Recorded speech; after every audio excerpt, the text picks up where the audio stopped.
Jade Buhoy at narito ang mga nagbabagang balita. Isang linggo bago magsimula ang pasukan sa pampublikong paaralan sa ika-29 ng Agosto, nakapagtala ang Department of Education o DepEd ng higit 11,800,000 mag-aaral na nakapag-enroll na para sa taong panuruan 2023 to 2024. Ipinaalala naman ng DepEd na mananatiling bukas ang enrollment period na nagsimula nitong ika-7 ng Agosto hanggang ika-26 ng Agosto. Samantala, pinaalalahanan din ng DepEd ang mga mag-aaral ng Alternative Learning System na maaari na rin silang magparehistro sa kani-kanilang barangay, community learning centers o sa pinakamalapit na pampublikong paaralan.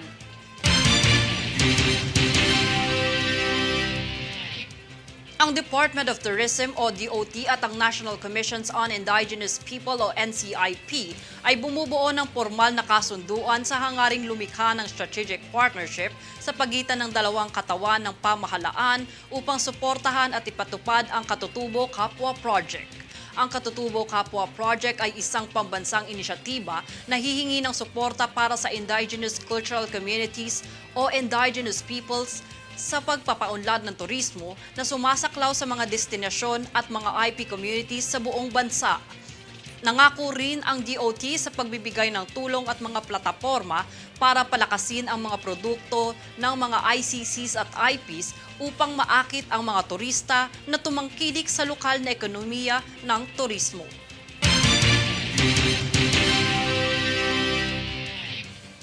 Dahil sa double holiday na mayroon sa buwan ng Agosto, nanawagan ang Department of Labor and Employment o DOLE sa mga employer ng pribadong sektor na magbigay ng sapat na sahod sa mga manggagawa. Ang mga holidays sa buwan ng Agosto ay ginugunita sa ika-21 at 28 araw nito. Bagay na iminungkahi ng kalihim na si Bienvenido Laguesma na mahigpit na sundan ang batayan ng pagpapasahod na naaayon sa Labor Advisory No. 17.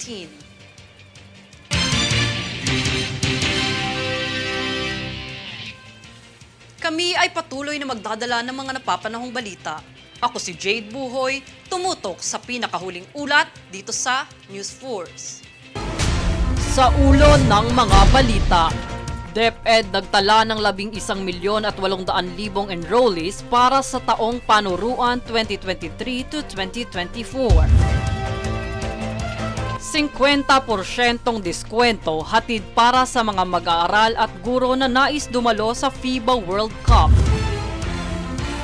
Senador Raffy Tulfo nanawagan sa DMW at OWA na palawigin ang mga patakarang magpoprotekta sa OFW. DOT at NCIP lumagda ng kasunduan upang palakasin ang mga katutubo at isulong ang cultural heritage. World Boxing Champ Nonito Donaire Jr. muling nakuha ang kanyang Filipino citizenship. Philippine Pride Alex Yala umabante sa quarterfinals ng W25 Aldershot Meet. Patas at pantay na balita, komprehensibong ulat para sa pulso ng masa. Ito ang News Force.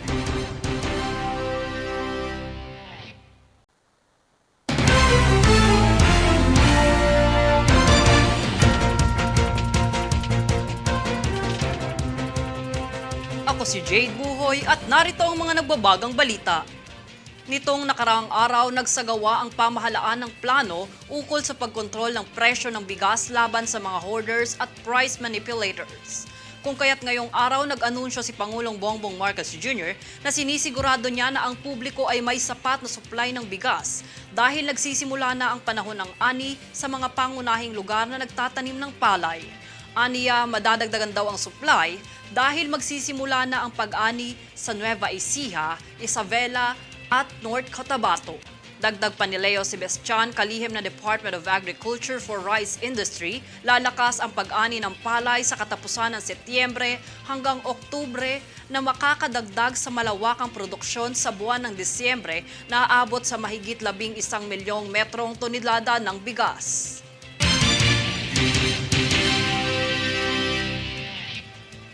Dulot ng hidwaan sa dalawang lungsod ng Makati at Taguig ukol sa mga Embo Barangay na nilipat sa Taguig mula sa Makati City, pangangasiwaan muna ni Bising Presidente Sara Duterte ang 14 na paaralang apektado nito.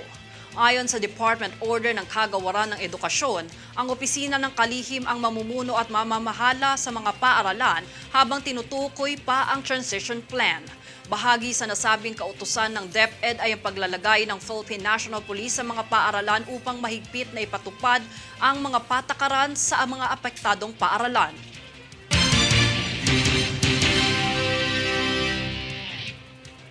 Sa pamamagitan ng pagbuo ng Philippine-New Zealand Parliamentary Friendship Group sa Senado kamakailan, nakipag-ugnayan ang pamahalaan sa bansang New Zealand upang mapatatag ang mas malapit na kooperasyon dito. Pinangunahan ni Senador Mig Zubiri kasama ang kinatawan ng embahada sa New Zealand na si Peter Kell ang paggawa ng nasabing ugnayan. Ayon din sa napagkasunduan ng bawat bansa, magiging paraan ng association na magbigay oportunidad sa mga banyagang nakaakibat ng bansa upang mas mapaunlad ang interes at benepisyo na matatamo rito.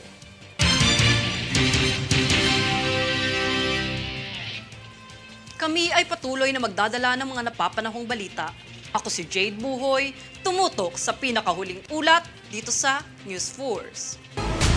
Sa ulo ng mga balita, DepEd nagtala ng 11,800,000 enrollees para sa taong panuruan 2023 to 2024. 50% diskwento hatid para sa mga mag-aaral at guro na nais dumalo sa FIBA World Cup. Senador Raffy Tulfo nanawagan sa DMW at OWA na palawigin ang mga patakarang magpoprotekta sa OFW. DOT at NCIP lumagda ng kasunduan upang palakasin ang mga katutubo at isulong ang cultural heritage. World Boxing Champ Nonito Donaire Jr. muling nakuha ang kanyang Filipino citizenship. Philippine Pride Alex Yala umabante sa quarterfinals ng W25 Aldershot Meet. Patas at pantay na balita, komprehensibong ulat para sa pulso ng masa. Ito ang News Force.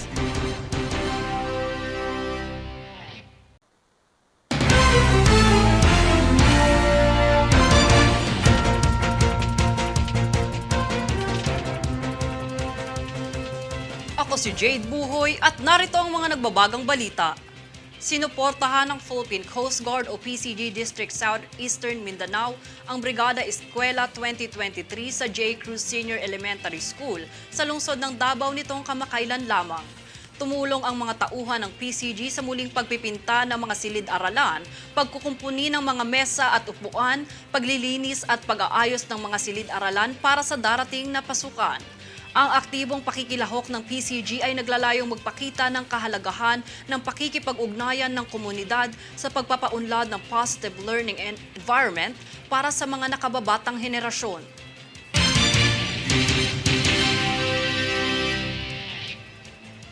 Dahil sa nalalapit na mga holiday sa buwan ng Agosto, naglabas ng paalala ang National Wages and Productivity Commission ng Wage Advisory ukol sa pagwawasto ng wage distortion.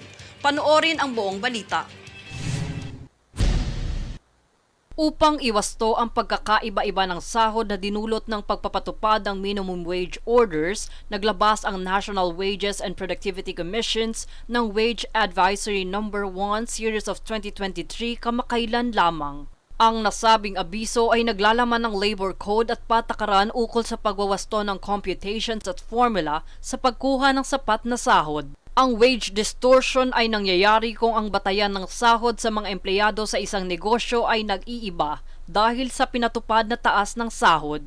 Ang pagkakaiba-iba sa sahod ng isang grupo ng empleyado ay makikita sa ika-124 na artikulo sa Labor Code ng bansa. Jade Buhoy, nag-uulat para sa One Media Network. Umabante na sa quarterfinals ang Philippine Pride tennis player na si Alex Yala sa Women 25 Aldershot Singles Tournament na ginanap sa Great Britain noong Miyerkules. Ito ay matapos talunin ang pambato ng Australia na si Talia Gibson sa score na 4-6, 6-4 at 6-3. Bagamat bigong makaporma sa unang round, hindi nagpasindak si Yala na umabante sa mga susunod na rounds. Aasahan ang pakikipag-team up ng tenista kay Ursula Radwanska ng Poland para sa women's doubles finals.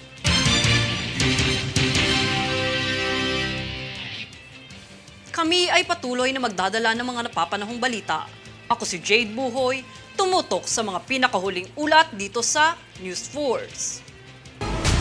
Sa ulo ng mga balita, DepEd nagtala ng 11,800,000 enrollees para sa taong panuruan 2023 to 2024. 50% diskwento hatid para sa mga mag-aaral at guro na nais dumalo sa FIBA World Cup. Senador Raffy Tulfo nanawagan sa DMW at OWA na palawigin ang mga patakarang magpoprotekta sa OFW. DOT at NCIP lumagda ng kasunduan upang palakasin ang mga katutubo at isulong ang cultural heritage. World Boxing Champ Nonito Donaire Jr. muling nakuha ang kanyang Filipino citizenship. Philippine Pride Alex Yala umabante sa quarterfinals ng W25 Aldershot Meet. Patas at pantay na balita, komprehensibong ulat para sa pulso ng masa. Ito ang News Force.